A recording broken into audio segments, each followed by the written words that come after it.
It is not an exaggeration to say that without patrons, this video would not be possible. Thank you all so much. How about that Pokemon Presents that occurred on the 8th of August 2023, huh? Yeah, pretty mediocre. I mean, that dark purple marketing they had really teased a possible Colosseum remaster or remake, but nope, I guess it's the little clone brother of the genocidal jerk who left Jesse's mum to die in a blizzard. That's all canon in Japan, I'm not kidding. Trying to have a tail measuring contest again. Clones, am I right? Always outstaying their welcome. But although it was otherwise uneventful with no mind-blowing reveals, and my dream of a sequel or HD remaster of Pokemon Conquest still unfulfilled, there were two highlights for me. Well, three if you count long Raikou. The first was Pokemon Paldean Winds, the slice-of-life anime about high school in the Pokemon world. That is relevant to my interests. I've wanted a proper look into the education system of this world since episode freaking 9 of the main show, and some of my favorite anime are school slice-of-life, so I'll look into that when it comes out. And then there was Pokemon Path to the Peak. Challenge accepted! Welcome to the Pokemon Club! That's awesome! Okay, let's get this out of the way. It's time to But that's the thing, it's actually really odd that there hasn't been any offshoot media for the trading card game already. It's the third most popular one in the world after Magic the Gathering and Yu-Gi-Oh! And those two have a ton of novels and a cultural juggernaut of an anime, respectively. I'm especially shocked it took this long since it's freaking Pokemon! They made a manga about Pokemon Ranger, people! But here it is, the episodes are 10 minutes long, let's see what they do with this concept, as I'm very intrigued if nothing else. This is Suede's Pokemon Path. Highlights. Fun fact, in Japan the series is known as Pokemon Path to the Peak, Bonds to the Peak. So I already feel like they've peaked early. But after a minimalist opening and a title card that makes it look like a freaking courtroom drama, The story you are about to see is true. The names have been changed to protect the innocent. we meet Ava, a girl engaging in that old chestnut of moving to a new town and... okay, I can't hold it off any longer. This is a freaking gorgeous art style. I'm not sure if it was Spider-Verse or Nickelodeon Turtles or whatever that finally broke the glass ceiling on stylized 3D animation, but I will forever be grateful to whatever caused it. Before then, all CGI just basically followed Pixar in their stylized characters but hyper-real art direction, and though I've seen some rumblings that certain styles are getting oversaturation, there's still way more variety nowadays. Bad Guys is different to Spider-Verse, is different to Mutant Mayhem, and look, you get it. You can tell a lot of love was put into this too, even from the first shot. See the flowers and grass subtly swaying in the breeze? They could have left it static and let the stylization cover for it, but they went a little further to put some stank on the maze unseen, pretentious art term. I do feel like the character design is a little bland and modern Pixar-ish, though I also get how over-designing them might make it seem a bit too busy, and though there are some great expressions and emoting, I feel like they missed a trick making it a little too neutral at times, like the photo here. I feel like it would have been way funnier and more poignant if they all had like wobbly smiles, or even had all of them bawling, rather than two single teardrop PNGs denoting that anything's wrong. That's a finicky deep dive though. Let's just relax and take in this amazing montage.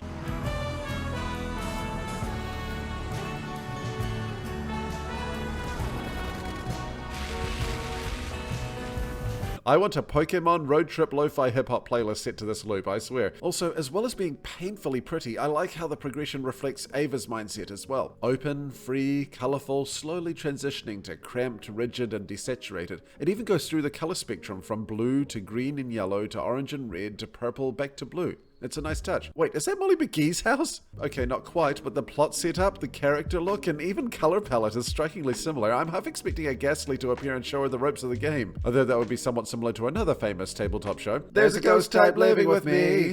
Sorry, it's a good show, you should watch it. With Greta Gerwig attached, we'll have no problem getting international distribution. Then Ava finds a strange box covered in branded stickers and her mum's all, Honey, can you put that in the donation pile? Well, what is it? Oh, nothing. Just some old stuff I don't need anymore.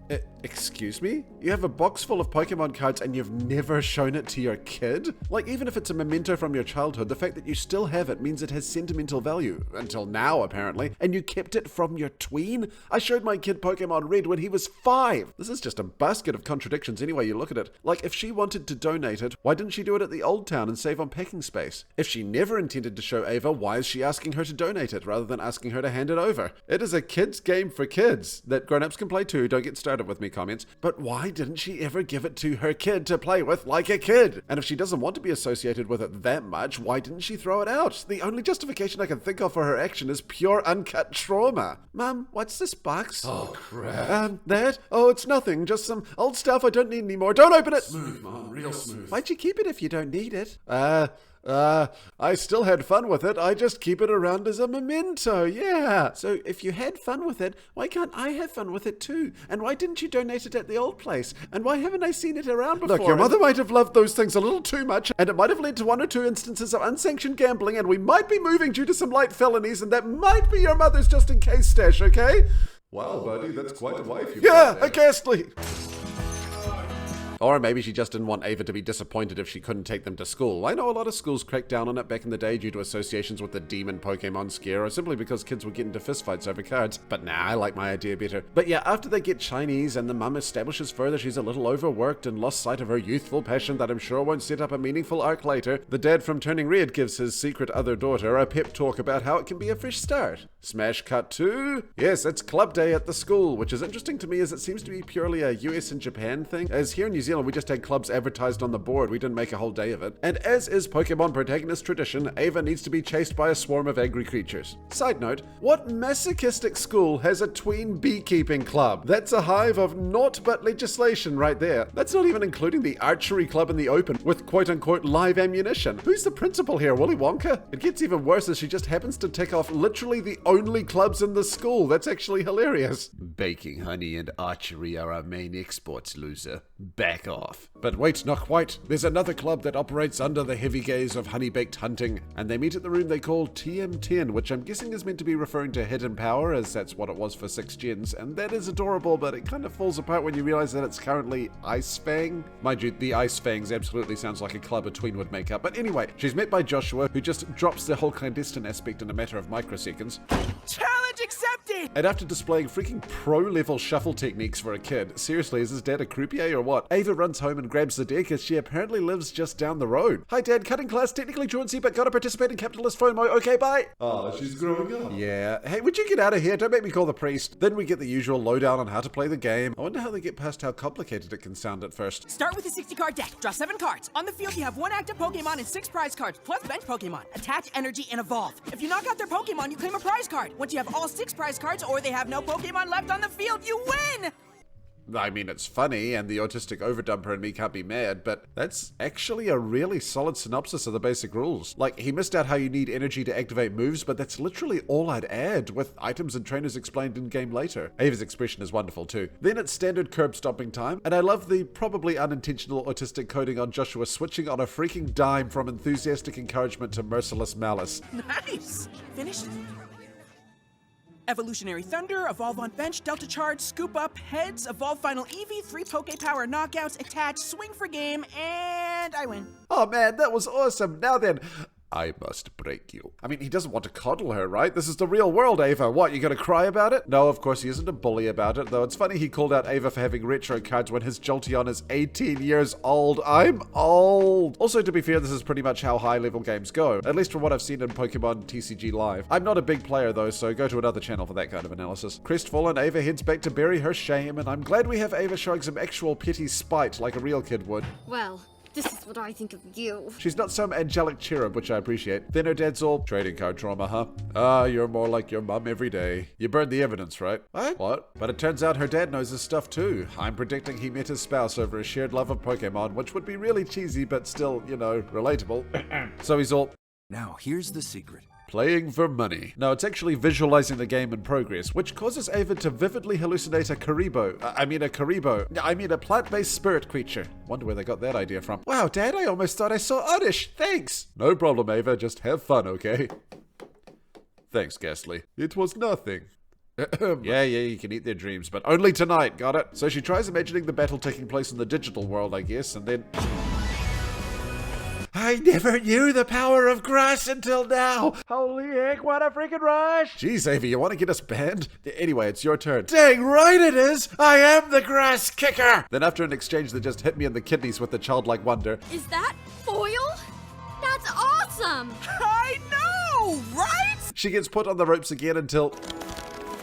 Look at the possibilities. Okay, the previous exchange was just the right amount of wonder, but this part steps over the line into commercial for me. Look at the possibilities, really? Get out of here with your cryptocurrency pattern. Play some games. You're Pokemon, the poster child for advertainment done right. Do better. Luckily, we get some fun character animation to mitigate it a little. Then Ava figures out the optimal strategy using... Defiance Band. That came out this year. Either the show is set in the future or Ava's mum really went cold turkey on her addiction. So putting that aside, by the power of advertising, Ava has the power to win thanks to the latest expansion in stores now and party wipes the entire club. Who's next? No one. That's 13 games that I can count based on attendance. How long does this club go for? Well, yeah, so since Ava discovered a meta breaker and the community still has to scramble to find the hard counters, she gets in the club and does your standard dance like no one's watching but they really are trope, and though it's cute, I wish I could have asked her VA to go a little wilder. She just sounds mildly happy rather than over the moon. But then around the corner comes what we in the family animation community like to call the Awakener.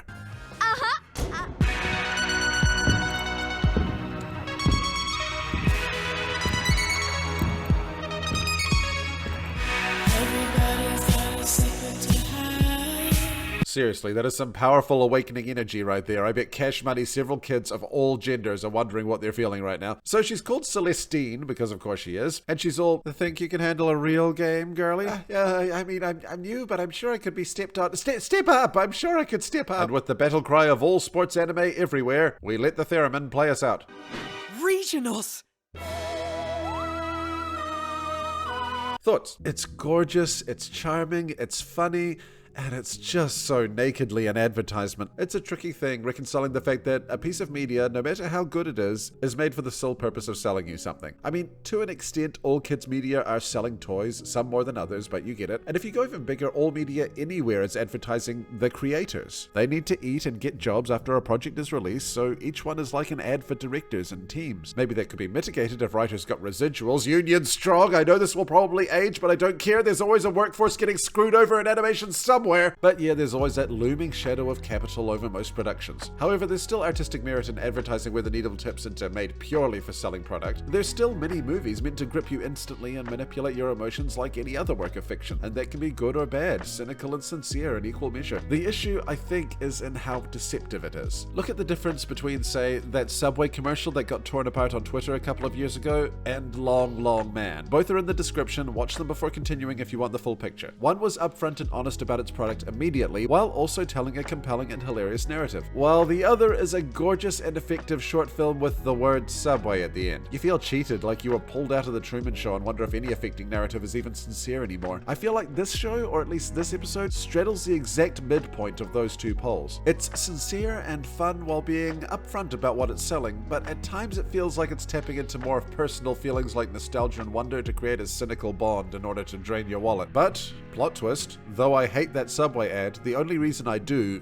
is the Subway brand slapped on the end. It was still a beautiful and poignant, if slightly contrived look at a young life. You can feel that real effort was put into it to help the audience feel something, and they just had to tie it back to Subway somehow to pay the bills. I keep imagining a potential scenario where the budding writer spends years pitching his short film, only to finally have it greenlit by freaking Subway. Okay, I guess it still gets seen, right? When your existence requires you to acquire enough You Get to Live coupons, everyone has to be weighed and viewed through that lens. Even hobbies and art made for the love of it still have to be tempered by the fact that you need to pay for materials and the ability to live long enough to complete it. So sometimes they have to intertwine. You have to put creativity and hobbies into your work because it's the only way you'll be able to get it out of your head in a high budget manner. So even though this show is unapologetically about a children's card game, that doesn't diminish the love and effort put into its art and narrative. Sure, it goes too far at times, too cheesy or heartstring pulley in service of what sounds like brand talking points, though this is to be expected when there's a freaking brand review section in the credits, which I can only imagine is a group of shadowy figures going, can the kids draw the cards less aggressively? But it's still a group effort by people wanting to make something cool and fun to watch. I guess it's way more like Yu-Gi-Oh than I thought. I'll give it an Ultra Ball, and I'm incredibly curious as to how they develop it over the next 3 episodes. Trivia. Hey, speaking of Yu-Gi-Oh, you know how in that show the cards were formatted completely differently than the physical cards? That's because of something in the US called host selling laws, where you aren't allowed to show the product you're advertising as existing in the actual show. Otherwise it goes from a show that toys are made about to an extended commercial which has different laws surrounding it. It's also why in Pokémon, James's Primeape card was replaced with a picture of himself in some unintentionally excellent character work. But here, on the internet, such laws don't apply, and it basically is a 10-minute commercial anyway, so the cards have the same backs, images, and formatting as regular Pokémon cards, with the only change being blurred text. But that's almost definitely due to save on the localization budget, so that's cool. I also just thought it was neat to see some South Asian representation in animation as well. You hardly see any South Asian protagonist in Western animated media, and it's just good to see more variety, like Indian Spider-Man stealing his scenes in Spider-Verse, and Norma in Dead End. That's another thing it did really really well. Man, I wish they got a second season. I know that Ava's ethnicity isn't stated, but both her and her mum's design are based on the voice actors for them, and those are both South Asian. And also I'm using the term South Asian as I've heard it can be really annoying for Pakistani and Sri Lankan people to be referred to as Indian. It's like seeing Ken Watanabe in Inception and saying it's nice to see more roles for Chinese people in Hollywood. Or seeing Anthony Starr and Carl Urban in The Boys and saying it's good to see more Aussie actors getting work. And finally, as I had to do due diligence, I tried to find out if there's been any other offshoot media about the Pokemon trading card game, and as far as I can find, the only media to do with the trading cards besides video games is one singular manga from 1999 to 2001 that never came to the West with the unbelievably Japanese name of How I Became a Pokemon Card. Unfortunately, it is not about the daily life of a high school kid who got hit by a truck and reincarnated as Mewtwo V-Star, but rather showing the backstory of different card art, which is cute and wholesome, but still not really about the game, you know? Who's that Patreon?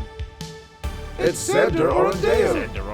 They ask, if you were a gym leader, what would your type specialty be, and what sort of Pokemon/gimmicks would you utilize? I'd be Dark type. For one thing, I always embrace my edgy cringe, and they always have the designs I would have loved as a kid, but also my outfit already matches the color scheme, so I wouldn't have to change much. I'd have a Zoroark first, with a secret Zoroark as my ace, so I could pull the trap twice, as well as Greninja, Hydreigon, Obstagoon, and Alolan Muck, because it's fabulous. It's Christopher Mitchell. They ask, what is the best Pika clone? Mimikyu, hands down. Adorable, edgy, can send you to the Shadow Realm, but just wants to be a cute little Pikachu stan. I wish we could see other forms for different Pokemon, but Mimikyu is just amazing. If you don't count Mimikyu as a Pika clone, even though you should, I'd go for Emolga as I like the color scheme and the typing. It's Brock Harrison.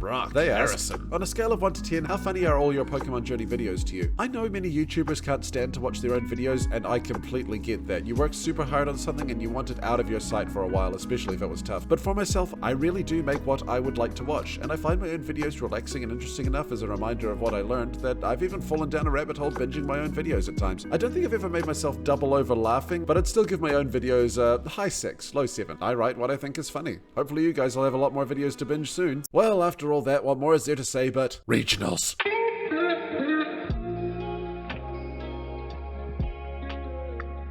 Also, special shoutouts to Brandon K, Calvin Atkinson, Ginbo, John G. Robertson, Jonathan Johnson, Mario Fanboy 15, Matt Stores, Matthew Butcher, Maury Spear, Meep Cubed, Mystic Samurai 1993, The Dark Master, Trey McGowan, Funkola Ninja, Winters King, and Wolf Raptor for being amazing high-level patrons. Thank you all so much.